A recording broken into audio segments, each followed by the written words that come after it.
90 bénévoles mobilisés, une dizaine d'ateliers, des exercices grandeur nature et la famille princière au premier rang pour montrer l'exemple. La journée mondiale des premiers secours a donné lieu à une belle manifestation populaire sous et autour du chapiteau de Fontvieille. Des opérations de désincarcération conduites par les sapeurs-pompiers de Monaco aux ateliers du code de la route en passant par le parcours à vélo ou le crash test, le maître mot était l'apprentissage dans une ambiance familiale. C'est vrai que c'est un sujet qui peut être tragique des fois. Maintenant, ce sont des gestes très simples qui peuvent s'apprendre dès le plus jeune âge. Et donc, c'est vraiment important de venir les faire. Et il faut que ça soit aussi dans une bonne ambiance parce que c'est pas du scolaire en fait, et plus c'est détendu, plus on dédramatise en fait les circonstances, et plus en fait les gens vont pouvoir se souvenir correctement de ce qui a été réalisé sur tous les gestes et tous les ateliers. Et les messages sont visiblement bien passés si l'on en croit le public de tous âges venu prendre part à cette journée. Les parents de ma copine m'ont forcé à venir pour apprendre les premiers gestes, du coup pour secourir les personnes qui en auraient besoin éventuellement. On n'est jamais à l'abri de blessures ou de tragédies, donc c'est pour pallier à cette éventualité. Alors vous avez été forcé de venir, mais ça se passe plutôt bien, c'est intéressant. Ouais, franchement j'ai bien apprécié les activités.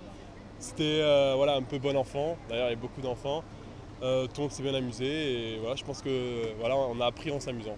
Mon mari est pompier, elle baigne dans ce milieu-là, donc mes filles baignent dans ce milieu-là.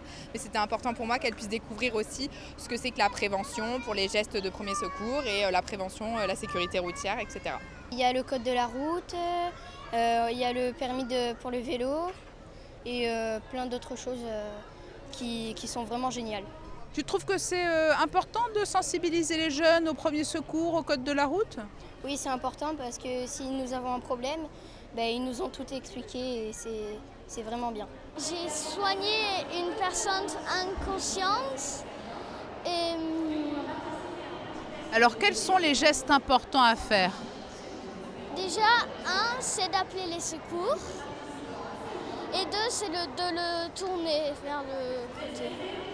Et pour ceux qui n'auraient pas pu participer à cette animation mise en place lors de la Journée mondiale des premiers secours, la Croix-Rouge monégasque propose tout au long de l'année des formations pour le grand public. C'est notre mandat en tant que Croix-Rouge monégasque d'assurer la formation du grand public avec une stratégie globale, secourisme et soins d'urgence voulue par le gouvernement princier. La Croix-Rouge est un des maillons de cette chaîne. On forme dans les écoles 100% des collégiens.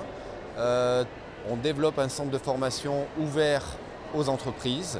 Là aussi, l'objectif est d'augmenter le nombre de personnes qui fréquentent la principauté, capables de transmettre un message d'alerte complet et d'agir en attendant l'arrivée des sapeurs-pompiers et des secours professionnels.